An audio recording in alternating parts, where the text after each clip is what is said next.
match 30 as we prepare for yet another double-header weekend in the IPL. The two new teams will fast become the two new formidable teams in the tournament face off in a mouth-watering encounter. Lucknow Super Giants at home in what will be the first afternoon game that we see at the Ekana Stadium. And the Gujarat Titans have had a few days to reflect on a couple of losses. How will they respond? We look ahead to that game on Visit Saudi presents ESPNcricinfo T20 Timeout. A Titan and a Super Giant in studio with me as well. Just want to make a correction to the introduction that you made. A great start. Put the anchor on the spot. It's not Ekana Stadium. It's Bharat Ratna Shri Atal Bihari Vajpayee Ekana Cricket Stadium. Very good. Don't ask me to repeat that, please. Yeah. But he doesn't say to get the names right. He doesn't. Of course. He doesn't say it when he's doing the toss there, but he seems to get all his. He's got time here. Unfortunately, so do we. So it's a very good afternoon to Tom Moody and Sanjay Manjrekar, who we reunite for what we can only hope will be a raised level of discussion from the start that we've had. And we will look ahead to that game in just a few moments from now. The Titans have won the toss. They will bat first, which is not frequent in the IPL. It's an unusual decision. Let's get Tom Moody's thoughts. And from what we're hearing of which surface this will be, batting first makes sense, Tom? I think in a day game it makes sense. So I think in night games we see a different trend, but certainly in the day I think it makes sense because in most cases around India, the pitches perform slightly differently during the afternoon than they do in the evening. If I'm led to believe they're playing on the same surface that they played the Sunrisers Hyderabad on, which was that very slow and painful surface, if I could put it that way, it's a smart play to try to get as many runs on the board as possible. And if that is only 150, that's fine.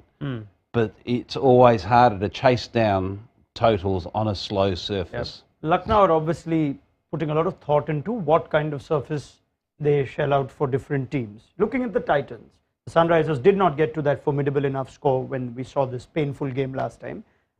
Is this the right call for the Titans to play them on what we call these burners or these slow tracks? Yes, and we discussed that in the preview as well, what kind of a pitch they should offer Lucknow to Gujarat, because they've got batters, people like, David Miller, Hardik Pandya, who like the ball coming on to the bat. Somebody like a Shubman Gill as well. Sai Sudarshan may be more suited to this kind of a surface. But right call to make the most of a surface that's not going to suit them principally by batting first. Let's not forget, in afternoon game, the last 8-10 overs are still played under lights because by the time the match finishes, it's about 7:30 and sunset. In that part of India happens at around 5:46. So by 7 p.m. it gets quite dark. So you have at least 8 or 10 overs of bowling under light and batting, obviously under lights too. Sunset is around 5:46. Yeah, in those parts, the last time. Very well. These are two very good sides, and we can't wait for a game that we will have the pleasure of looking back on with Tom and Sanjay. We'll come to teams in just a moment, but while we wait for that news, it's a nice time to discuss as the IPL approaches its midway point. We're 30 games in now. There are 70 in the league stage, then the 4 playoffs, which we now know happen in Chennai and Ahmedabad. So as we approach the halfway point of what's a nice, good old IPL with a home and away format, plenty of questions, plenty of points to consider, and it has been a close contest. Even Delhi Capitals are on the board now, and there's only 6 points separating 10 teams. It could all change very quickly after a few double headers and a few more games next week. But it's a nice time to discuss trends and patterns and what has stood out and what we can look forward to with both Tom and Sanjay. Let's start with standout teams, gentlemen. And if you look at that points table, you say, are Rajasthan and Chennai the two standout teams, Gujarat and Lucknow playing today? So if I ask you for your standout teams, can you name one in what is clearly a tight season, Tom? Rajasthan for me. To me, they've got every single base covered with regards to their power as a batting unit, their spin experience. They've just got every aspect of their squad absolutely spot on. And what has helped them is the inclusion of Jason Holder, who they targeted in the auction. It's just given them the balance, even though that you've got the super sub now or the impact player. Yeah, so Holder hasn't had much of an impact, but it no, has helped but it's given them a flexibility. So I really like the way they stack up, and also one of the teams that's playing today, the Super Giants. I think they're also a side. I think that have got a lot of things covered. Sanjay, standout. Rajasthan Royals for me, number one, purely because of Butler, Ashwin, and Chahal. I slightly disagree with my esteemed colleague here about them being all, all boxes ticked or all bases covered. Death bowling is an issue still for Rajasthan Royals. They almost conceded 40 in 2 overs. So I can't believe you come up with that. yeah, death bowling. Yeah, and to be very honest, no team is perfect. Actually, every team has a little Achilles heel or a vulnerability, and Right. death bowling is a common problem for all teams. But Rajasthan Royal #1, and after that, I've got to go with the defending champions. The Titans. Yeah. It's a really good point you make in that death bowling is a problem for most teams. Yes. And that I haven't really thought about it until you've actually said that. I've sort of recognised it is for a number of teams. Yeah. But when you really think about it, that is to me the biggest hole one of the biggest holes in this IPL this year. And the reason being, it's such a specialist art, bowling well at the death. You only have to look historically at who's done it well. You Yes. could only name, on one hand. Handful of bowlers. Handful of bowlers, the very best of them in Lasith Malinga. But just goes to show, we talk about all the different roles that are played in a T20 side, batting and bowling and all-rounders and all that type of stuff. But that is the hardest art. So do you think we have come to a stage in T20 cricket, or maybe IPL, because of the impact sub that has been introduced, that you have a bowler who is a specialist to bowl in the death, has no other talent with the new ball or bowling in the middle, but 2 or 3 overs, maybe comes in fresh and bowls his 2 overs or 3 overs purely in the death. We saw Mukesh Kumar the other day, I think, for Delhi. I might be getting the team wrong, but that was one guy I saw after a long, long time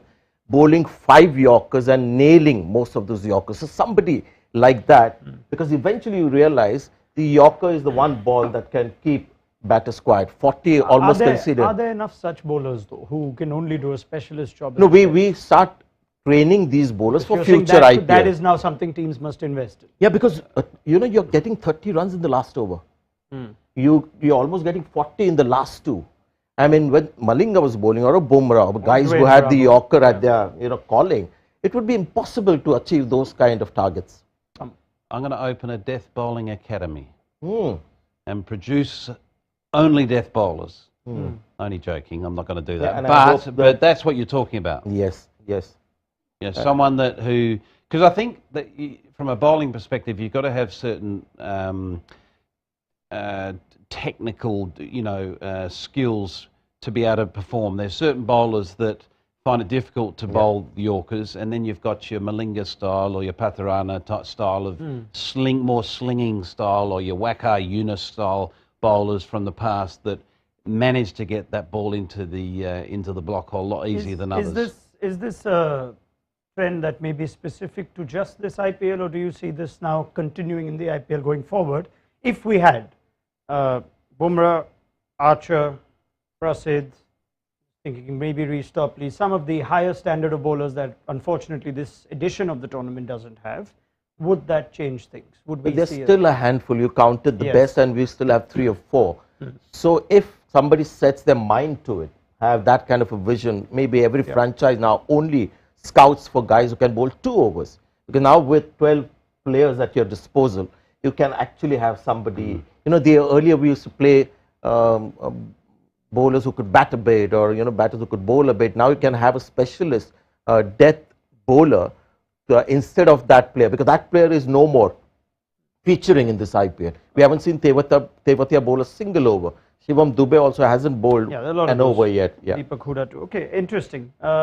Very interesting trend of death bowling being a concern, and it is a concern for a number of teams.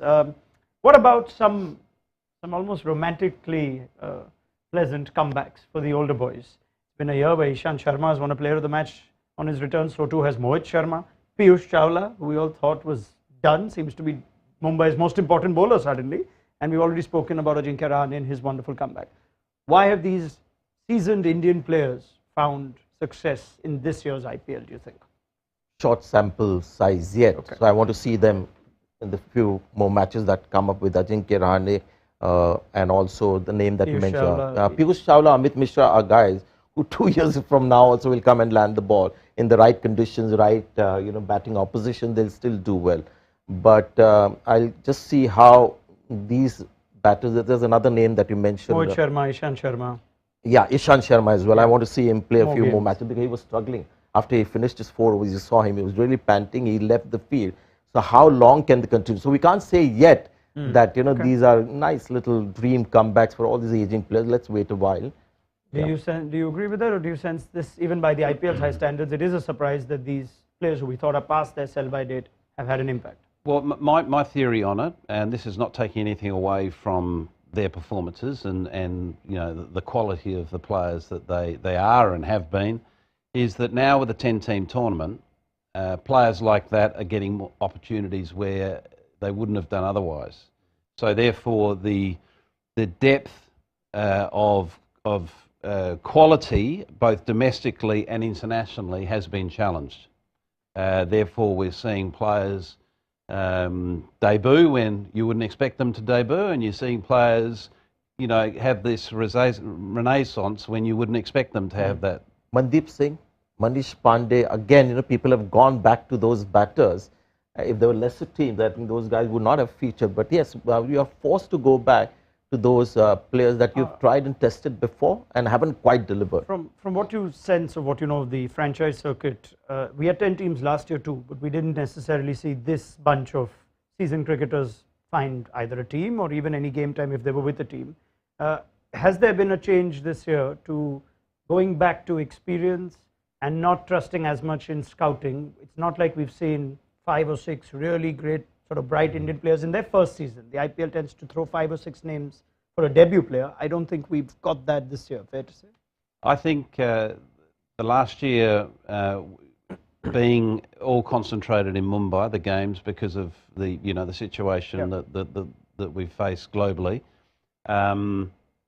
with COVID, I think that had a bearing on it not really changing. So I think that real home and away flavour has tested the depth and quality of squads.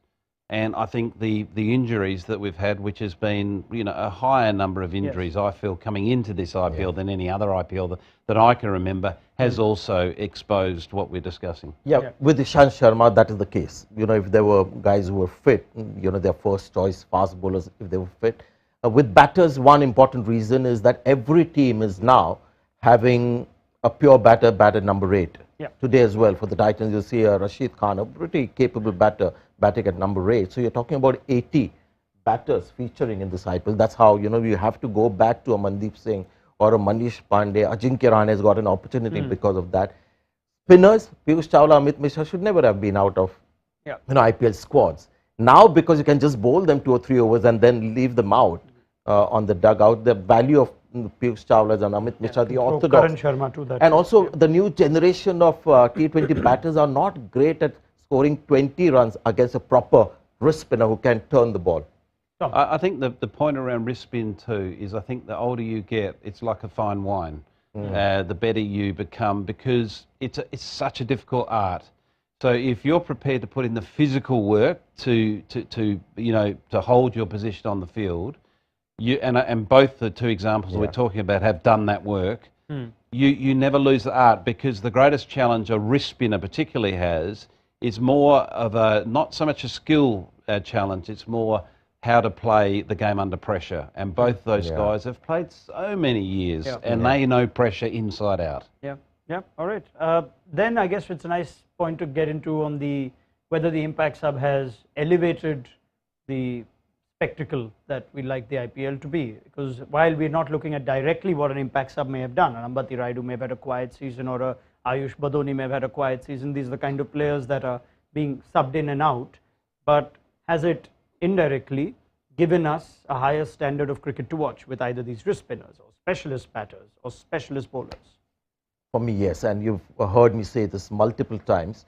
Now, people like Tewatia haven't bowled, and there's a reason, because you've got a better bowler that you can trust bowling those overs. So the IPL would have seen a Tewatia bowler or a Shivam Dubey bowler, a lot like him. So that exhibition of skills is gone, and what they're seeing is better skills on display. So I think Impact Substitute has been brilliant for the IPL. Finally, it's about excellence on the field, and this has actually promoted excellence in both skills. After I think week 1, you said you wanted to give this more time and see how it works. Do you feel any way now? Yeah, look, I'm slowly warming to the idea of the impact sub. I see the benefit of having the best players available in your playing 11, whether you're batting or bowling. I still struggle within me as a former all-rounder to see some players that have all-round skills, sort of suffer with opportunity. We've seen, plenty of them, and only one of them recently voiced it, I think, in the media, and, is Abhishek Sharma, the left-hander from Sunrisers. He's put so much work into his left-arm spin for Punjab in the off-season and performed really well. He doesn't even look like getting a bowl. So that concerns me to what's happening with the future of those all-rounders. If it is not something that we'll see at the international level soon, is this some way going to be detrimental to Indian cricket, where Venki Iyer is in bowling and Abhishek Sharma is in bowling, and whoever was supposed to be Hardik Pandya's backup is not bowling? Sometimes Hardik Pandya is also not bowling. Tewatia. Yeah, Tewatia. So if it comes to the international level, maybe we'll just see the part-time all-rounder go away. But is it concerning for the IPL to carry this on if it doesn't happen at the international level? I've not really thought about it, the long-term effects of impact substitute. But the all-rounders that Tom Moody is talking about are still playing every game. You have a Marcus Stoinis still playing, not bowling as much. You've got a Mitchell Marsh still playing. You've got Hardik Pandya still playing. So the good all-rounders who have one important primary skill, Tewatia with his batting, are still playing. Yeah, so I don't mind it, and I don't know the long-term repercussions of that with regards to international cricket. Just one final point I want to make on that. The other thing that I struggle to come to terms with is seeing a Prithvi Shaw or whoever it might be not field. How, to me the game is not complete unless they're contributing in at least two of those disciplines, either with ball and in the field or with bat in the field. I'm not saying everyone has to bat, bowl and field, but everyone must be able to field and be accountable as a fielder. I think your sentiment is more towards a young player shouldn't be. Yes, it's okay for the older, Raidu. like Raidu and stuff. It's happy days. Yeah. It's extended their careers. Yeah. But I'm talking about the younger players where that's such an important skill, is to be able to field well. You're an asset if you can field well. All right, brilliant. Let's quickly move on. Tom's discussed this on one of our shows previously, but let's quickly have a chat on why teams aren't quite winning as much at home. Now, in the first 30 games, we've had 13 home wins out of 29. One of them happens to be an adopted home for Rajasthan in Guwahati. So make what you want of it. But CSK, who've just lost the one at home, seem to be the one formidable team. Lucknow, we'll see how they go today. Is there a reason why home advantage hasn't been cashed in on, or is that not a general conversation, more team specific? I've been privileged and fortunate that I've actually travelled to the grounds where, IPL matches have been. And you know their full names as well. Yeah, and I've travelled to those games and actually worked on the IPL matches, which has been great fun. And therefore, the insight you give us now will be unprecedented. Yes. Please. And I've realized that, often teams, when they're playing at home, don't quite get the pitch that they want. Kolkata Knight Riders is a great example. I mean, it's a no-brainer what kind of surface they would like when they're playing at home. They've got 3 superb spinners, but 2 matches that I saw there, the pitch wasn't an out-and-out turner. So that is something that happens. Even Chennai pitch is not a pitch that is completely in favor of Chennai, and that is why their wins have been so good. And certain teams, they don't have one big strength that's crying out for them to have a certain kind of surface. There are teams like Lucknow Super Giants who are all-round team. Maybe Titans have a seam strength, and they would want some grass on the pitch, and that was there in one of the games where there was clearly some help for the seam bowler. So that is happening. But I don't think the home team has complete control over the surfaces. There's, I think, a neutral body that is also taking care of the quality of pitches, because that also dictates the overall quality of cricket that you get to see. So the home and away advantage, like RCB, is a great example. Belter of a pitch, but they don't have quite the team that will get 220 runs and defend it. So that's the reason they don't win so much at home. Tom. Yeah, I think it's just the fact that we've been away from home and away structure in the IPL because of the COVID situation over the last few years, that teams have lost the art of understanding what home is like. and also the personnel, both on and off the field, management and also playing group, have rarely, had the continuity of playing at that, So it's a ground relatively regularly. new bunch since So the big it's auction. a whole new, fresh faces suddenly turning up, and it's all saying, "Oh, this is our home." Yes, there's a few domestic players that have played Ranji Trophy there, and a few bits and pieces, but nothing like when you've got the continuity of day in, day out practicing there, training camps there, a full season there, one after the other. Is a different ball game. It becomes home. All right. Just said bits and pieces. He's allowed to. Yeah. What about the rest of the tournament? What can we expect? This is where, of course, we'll get Tom and Sanjay to now earn their money and tell us what could change. What are the trends and patterns that you see either changing, or conditions in pitches? Will that be a big question? And what's the one thing you'd like to see that you haven't seen yet in the IPL? The one thing I want to see is better quality of death bowling. That's the only thing I want to see. I'm generally happy with everything else that I've seen, and I also want to see more Devon Conway kind of batters, because that is actual high quality batting as per the needs of the team. So more and more batters, if they can do that, would be great. Pitches, I feel, aren't going to change dramatically, because there's not going to be too much traffic on those pitches. Earlier you had more games on that same pitch. And the other thing with venues now has become a trend, is that you have this huge plot in the middle where you have 8 or 10 pitches. One is a red soil pitch, one is a black soil pitch. So, you're getting variety of surfaces in the same venue. So that is another. Is that across venues though, multiple venues? Mumbai doesn't have, it still has only red soil.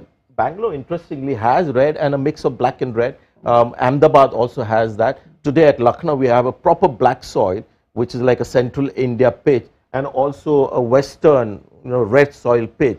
So the scenario is changing. Earlier, when you went to Chennai, you had a certain kind of pitch for every game. Now you'll see different surfaces, and because there's less traffic, I don't see that changing dramatically. Indeed, you have been a valuable contributor here with Because your of experience mine. of going to the grounds. Yeah. Tom. Remarkable, really. Yeah. The one thing that I would like is speed of game. I find the speed of play a real concern. Going upstairs for the on-field captain asking if that was a wide or if that was this or that was that. To me, take that away from the players and get more responsibility for the umpire on the field. And if he's got it wrong, which is bound to happen because they're human, the third umpire then steps in and say, change your decision. Yeah, I know we've got so many more reasons as to why the games are delayed, but I must ask you, since this is your first year in a while away from the dugout and the franchise, when you're doing some media work, is it just feeling long this year, or did it feel long while you were in the camp as well? No, absolutely. Felt be exactly the same feeling. The players and I've have also exactly the same feeling. yes, I've also spoken to players and coaches alike, and they feel the same. Okay, excellent. Now, before we wrap it up, our mid-season review, we'll have some quick fire responses from both Sanjay and Tom. Sure, Karan. This is just fun. Sorry? Sure, Karan Johar, rapid fire. It's quick fire, yeah. All right. You're on fire today. I don't need any quick. Standout batter of the first half of the IPL, Tom Moody? Gaikwad. Sanjay? Devon Conway. Bowler, Sanjay? Rashid Khan. Tom? Siraj, Chahal, Wood, Yeah, Ashwin, Siraj, Rashid. no-brainer. Aye. Okay, excellent. I can throw some options in. Thank you. Yeah, Faf, Gaikwad, Conway, Butler, Hetmeyer, Venki, Iyer, Tilak, in case anyone wants to No, Devon Conway. look there. All yeah. gears, So versatile. Conway, Gaikwad, and we've had Rashid Khan and Mohammad Siraj. All right, the game of the tournament. Let's give you some contenders. The Rinku versus Yash Dayal, Gujarat KKR, Rajasthan Gujarat with Hetmeyer's finish, RCB LSG, Nicholas Puran's heist and a last ball finish, Chennai Rajasthan, Sandeep bowling that final over to Dhoni, or any other. Excitement-wise, lots of those nail biters, but I'll go with the Rinku Singh finish, Yeah. which is brilliant. The same. That's a one in a decade. Yeah. Or maybe Thing. more. Would Yeah, or more. you also call that the moment of the IPL, the fifth six, or are there other moments that you felt, wow, this lit up the IPL? It could be Mark Wood's opening spell against Delhi. It could be Dhoni hitting that six of Mark Wood, a catch you remember, a great ball.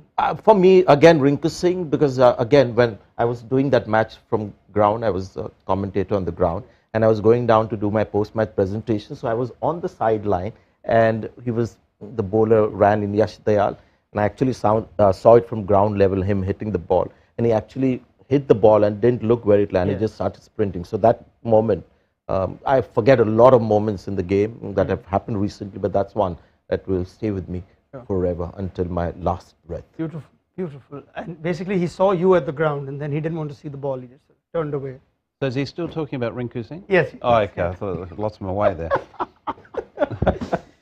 Very well. And finally, if I have to ask you for the biggest surprise of this first period, could be a good or a bad one. It could be these senior players finding form. It could be Harry Brook opening, Kyle Mayers over Quinton de Kock, Dhoni's hitting form, Venki Iyer, or Delhi's slump. Anything that you can think of that has genuinely surprised you this IPL so far. Tom?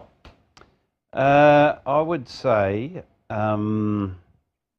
the inconsistency of the teams understanding how to use the impact player.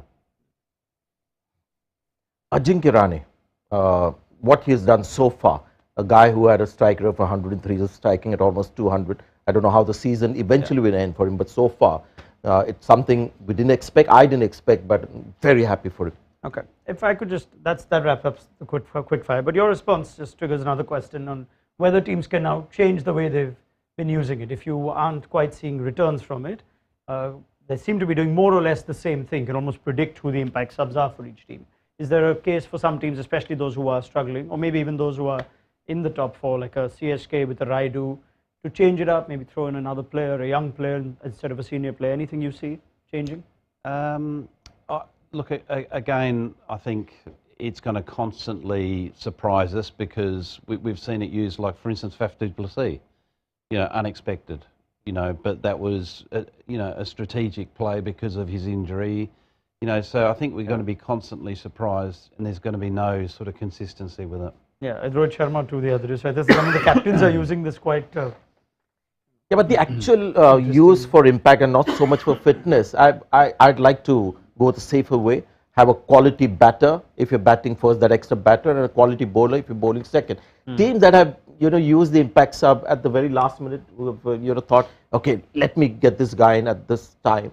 And that's KKR recently, and you can expect that with Chandrakant Pandit when he sent Anukul Roy and left out Suyash Sharma. So he had obviously Suyash Sharma in his mind, but his batting did so badly that he thought, Anukul Roy might help. Anuj Rawat extended RCB's batting because they collapsed against, I think, was it Delhi? Yes. Yeah, they collapsed, and Anuj Rawat helped them get 20-30 runs more.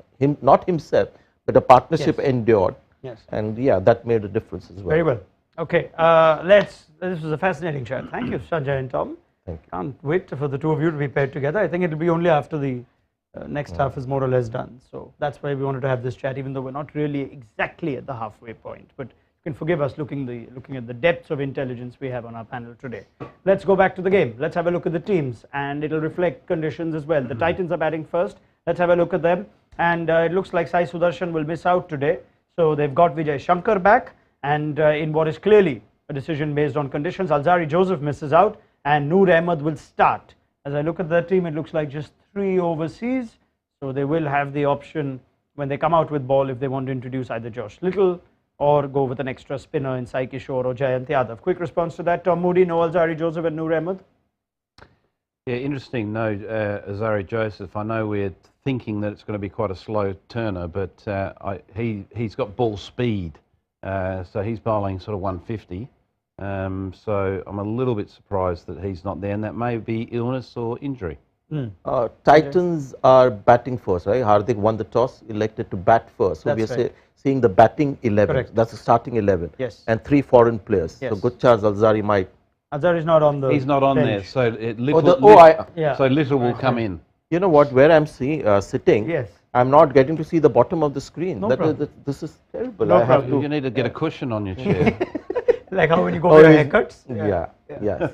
Yeah. So, Sai Sudarshan is an interesting, exclusion, batting first, because this guy has been pretty good. But I guess they believe that Abhinav Manohar has the ability to take on the spinners and score quickly. So he's because Vijay Shankar he replaced Vijay Shankar in the last game, Correct. Manohar, but they have stuck with Manor despite Vijay Shankar coming in, which is a good thing actually. Vijay Shankar has been in lots in of terrific right-handers in that team without Sai Sudarshan now. You've got right-handers all the way to David Miller at number 6, and Lucknow have an extra leg spinner. Let's have a look at their team. Amit Mishra plays in their bowling first 11. That is the only change that I can see on that. So Kyle Mayers continues to occupy that spot ahead of Quinton de Kock. Naveen ul Haq continues to occupy his after an excellent outing, albeit a victorious one in the last game. No Mark Wood. So Mishra starts, and there's going to be plenty of spin on offer. Sanjay, you've now seen everything, including the impact option standing up. So that looks like a team for the conditions with Mishra. Yes, and Lucknow obviously bowling first, so they've got their extra bowler in. Yeah. Good chance Amit Mishra will be left out. I find that, it's interesting that And Badoni is in that bowling first 11. He tends to come in later. Yeah. So there's a good chance then that when they chase, they could bring in See, if the pitch is going to be one of those Gautam. turner, I think K. K. Gautam might come in, not at the end of the innings, but somewhere in the middle, and then he becomes that extra batter with the chasing. Well, who knows? He could even bowl a few if they bring him in. That's exactly. Yes. Bring him in towards the end. Pay attention. Yes, all right. Yeah, nice report. Thoughts on a first innings score, please? Since he's been to the ground, the Bharat Ratna Shri Atal Bihari Vajpayee Kanna Cricket Stadium, I'll ask him to go first. Let me go with 158. I was going to say 147. Excellent. All right. That's pretty much it. I have nothing to add. Thank you, Sanjay. Thank you, Tom. More from He these. made a prediction yesterday, and then he saw that was it was- edited out. So one he's second. not making Really? a prediction One today. second. It was the closest to the score yesterday. Yeah. So if you I guess the viewers would demand I make one, even though I don't want to personally make one. 147, you said. I'll say 145.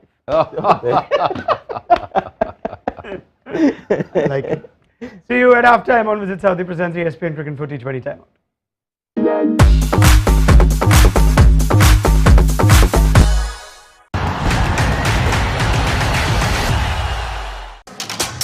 Recording. Recording.